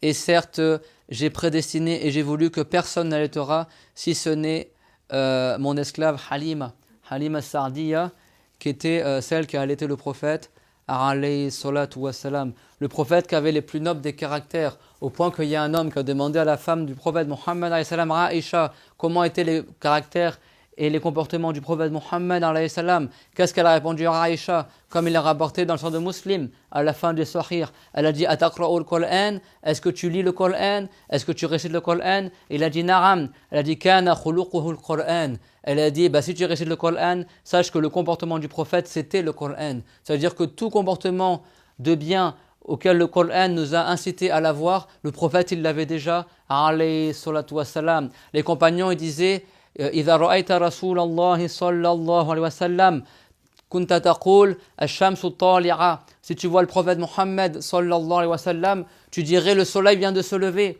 Abu Huraira, il disait كأن الشمس تجري في وجهه صلى الله عليه وسلم. C'est comme si le soleil il circulait dans le visage du prophète Mohammed sallallahu alayhi wa sallam. L'imam Ali ibn Abi Talib, il disait man ra'ahu habahu. Celui qui voyait le prophète alayhi salam, la crainte montait en lui. C'était le plus beau des hommes, celui qui a le meilleur de comportement. Et Dieu il a dit, c'est-à-dire par la miséricorde de Allah Azza wa Jal, tu as eu un bon comportement, tu étais doux envers les gens. Mais si tu avais été rustre et dur de cœur, les gens auraient fui de toi. Le prophète Mohammed, c'était le plus modeste des gens. C'était l'exemple dans la modestie, l'exemple dans l'éloquence. Il faisait même attention aux enfants, aux filles. C'est même rapporté qu'il y avait une petite fille qui n'était pas encore pubère. Elle a pris le prophète par la main et le prophète il s'est mis à la suivre en la tenant par la main. Elle a amené le prophète là où elle voulait. Alayhi salam. Une fois, il y avait un petit garçon qui pleurait et le prophète il l'a consolé. Et le prophète alayhi salam, il accordait de l'importance à tous les croyants, qu'ils soient des hommes, des femmes, des adultes ou des enfants. Alayhi salam. Parmi les exemples de sa modestie, c'est qu'il y a une femme à Médine, elle avait un besoin vis-à-vis du prophète alayhi salam. Et le prophète, qu'est-ce qu'il lui a dit? Il lui dit, dis-moi dans quelle rue tu veux que je te rejoigne et on s'assoit tous les deux là-bas. Et il y avait une femme qui était noire, qui faisait le ménage dans la mosquée du prophète alayhi salam. Et un jour, elle est décédée. Et le prophète, il ne l'a pas su. Et il a demandé après, elle est où cette personne-là? Et ils ont dit, mais elle est décédée, oh Messie de Allah. Et pourquoi on ne m'avait pas informé? Pourquoi on ne m'avait pas informé de elle? Alors que beaucoup de gens ne faisaient pas attention à cette personne-là. Il a dit, mais c'était la nuit, ô Messie de Allah Azza wa Jal. Il a dit, alors indiquez-moi où est sa tombe. Et il est parti à sa tombe et il a invoqué Allah Azza wa Jal à la tombe de cette personne-là. Le prophète, il ne délaissait aucun croyant. Aucun croyant. Il y avait un compagnon du prophète alayhi salam qui n'était pas beau physiquement et qui était petit de taille. Et beaucoup de gens, ils le négligeaient. Et une fois, le prophète alayhi salam, il est venu derrière cette personne-là et il l'a pris dans les bras comme ça. Et cette personne-là, il ne savait pas qui c'était. Parce que le prophète est venu dans son dos. Et il a dit comme ça, pour plaisanter. Et bien sûr, le prophète, quand il plaisante, il ne ment pas. Mais plaisanter pour donner des mots d'esprit, pour faire entrer la joie dans le cœur des musulmans. On lui plaisantait, ça ne veut pas dire qu'il racontait des blagues comme ça. Ça veut dire qu'il disait des mots d'esprit, des mots d'humour pour consoler les musulmans. Alayhi salam. Et donc il a pris dans ses bras ce compagnon par derrière, sans qu'il sache qui il était, ce compagnon. Il ne savait pas que c'était le prophète alayhi salam. Et il a dit, qui c'est qui achète de moi cet esclave? Parce qu'on est tous des esclaves de Allah Azza wa Jal. Et cette personne-là, ça l'a étonné, il s'est retourné. Et il a vu que c'était le prophète Mohammed alayhi salam. Et là il a dit, garde-moi il a voulu qu'il le garde dans ses bras. Et qu'est-ce qu'il a répondu, le compagnon? Il a dit, oh, monsieur de Allah, si tu me vends comme esclave, tu vas pas tirer grand-chose de moi. C'est-à-dire que moi, je suis quelqu'un que beaucoup de gens, ils me méprisent, c'est des gens qui voient pas mon importance, etc. Parce que c'était un nain, parce qu'il était pas beau physiquement. Et le prophète, il a dit, mais cependant, au changement de Allah Azza wa Jal, tu as beaucoup de valeur. Parce qu'il a dit, ce compagnon, il a dit, mais moi, j'ai pas beaucoup de valeur pour les gens, tu vas pas tirer un grand prix de moi. Et le prophète a dit, mais cependant, au changement de Allah, tu as beaucoup de valeur. Et une fois, ce compagnon qui était Ibn Mas'ud, que le prophète il a dit, va chercher un siwak pour moi. Et le compagnon il est monté sur une colline, et dans une version c'était sur un arbre. Et les compagnons, ils ont vu les tibias d'Ibn Mas'ud qui étaient parmi les jeunes compagnons à l'époque du prophète et qui étaient fins, qui étaient maigres. Et là, certains compagnons se sont mis à rigoler des jambes d'Ibn Mas'ud. Et le prophète a dit, mais qu'est-ce qui vous fait rire? Il dit, on rigole des jambes, ça veut dire qu'ils se moquaient, mais ça veut dire que ça leur faisait rigoler de voir parce qu'ils vacillaient comme ça. Tellement il était fin qu'il ne tenait pas bien droit. Et ils ont dit, mais on rigole, ça nous fait sourire les deux jambes d'Ibn Mas'ud. Et le prophète a dit, et pourtant ces deux jambes-là, elles pèseront plus lourd que la montagne de Uhud dans la balance au jour dernier. Le prophète Mohammed il ne se fiait pas aux apparences. Et il disait, Inna Allah la yanzuru ila suwarikum wa la ila jasadikum wa lakin yanzuru ila qulubikum wa a'malikum. Certes, Dieu ne vous juge pas par rapport à vos apparences, il ne vous juge pas par rapport à vos corps, mais il vous juge par rapport à vos cœurs et à vos actes. Il ne faut pas être prétentieux parce que quelqu'un il a une barbe ou parce qu'il est d'origine arabe, soi-disant, il croit qu'il est meilleur que tout le monde. Le prophète Mohammed, celui qui nous enseignait la fadla li arabiyyin ala arjamiyyin illa bit taqwa. Il n'y a pas de mérite pour un arabe sur un non-arabe si ce n'est par la piété. Et il a dit qu'il a été envoyé aux blancs, qu'il a été envoyé aux noirs, qu'il a été envoyé aux rouges, il a été envoyé à tous les humains, à tous les djinns. Et il nous a fait savoir que inna akramakum indallahi atqakum, celui parmi vous qui a le plus de mérite sur le monde de Allah Azza wa Jal, c'est celui parmi vous qui est le plus pieux, qu'il soit un homme ou une femme, mais tant que la personne elle croit en Allah Azza wa Jal. Et on termine par la parole de Allah Ta'ala qu'il a dit وَمَنْ يَعْمَلْ مِنَ الصَّالِحَاتِ مِنْ ذَكَرٍ أُنْثَى وَهُوَ مُؤْمِنٌ فَأُولَٰئِكَ يَدْخُلُونَ الْجَنَّةَ وَلَا يُظْلَمُونَ نَقِيرًا. À dire certes, ceux qui font des bonnes actions, qu'ils soient des hommes ou des femmes, tandis qu'ils sont croyants, alors ce sont eux qui entreront au paradis et ne subiront point d'injustice. Et si il n'y avait pas eu le prophète Mohammed, on n'aurait jamais connu l'islam. Donc nous, on remercie Allah Azza wa Jal qui a fait qu'on soit de la meilleure des communautés. Kuntum khayra ummah, Dieu l'a dit, vous êtes la meilleure des communautés. Ta'muruna bil ma'ruf wa tanahuna 'anil munkar, vous ordonnez le bien, vous interdisez le mal. Wa tu'minuna billah, vous croyez en Dieu. On dit Alhamdulillahi Rabbil Alamin, l'ange de Allah, qu'il a fait qu'on suit le prophète Mohammed, sa communauté, que le prophète l'a dit Inni mukafirum bikumul umama yawm al-qiyamah. Je serai fier de voir que par vous, je serai la meilleure, la plus nombreuse des communautés. Que par nous, on sera la meilleure et la plus nombreuse des communautés. Donc on remercie Allah parce que le fait que Dieu l'a envoyé le prophète Mohammed, c'est une miséricorde pour nous. Wa ma arsalnaka illa rahmatan lil alamin, Dieu l'a dit. Et Dieu nous a fait savoir que c'est une miséricorde et un bienfait qui nous a accordé d'avoir envoyé le prophète Mohammed pour nous les gens. Et donc il a dit لَقَدْ مَنَّ اللَّهُ عَلَى الْمُؤْمِنِينَ إِذْ بَعَثَ فِيهِمْ رَسُولًا مِنْ أَنفُسِهِمْ يَتْلُو عَلَيْهِمْ آيَاتِهِ وَيُزَكِّيهِمْ وَيُعَلِّمُهُمُ الْكِتَابَ وَالْحِكْمَةَ وَإِنْ كَانُوا مِنْ قَبْلُ لَفِي ضَلَالٍ مُبِينٍ. Écoutez bien, certes Dieu a accordé un grand bienfait pour les croyants, puisqu'il a envoyé parmi eux un messager de leur propre peuple qui récite sur eux les ayats du Coran, qui les purifie de la mécréance, qui leur enseigne le Coran et le hadith. Et certes, ces gens-là, auparavant, ils étaient dans un égarement évident. Donc, alhamdulillahi rabbil alamin, Allahumma alzi anna Muhammadan khayral jaza'i wa sa'iran nabiyyin. Allahumma inna nashkuruka wa nahmaduka على أنك جعلتنا من المسلمين من أتباع سيد المرسلين محمد صلى الله عليه وسلم. اللهم احشرنا في زمرته عليه الصلاة والسلام. اللهم اجعل في قلوبنا محبة محمد صلى الله عليه وسلم واجعلنا متبعان له ولهديه عليه الصلاة والسلام. اللهم أجرنا من النار. اللهم أجرنا من النار. اللهم أجرنا من النار. اللهم ارحمنا لحبنا لنبيك محمد لحبنا لنبيك محمد نبي الرحمة.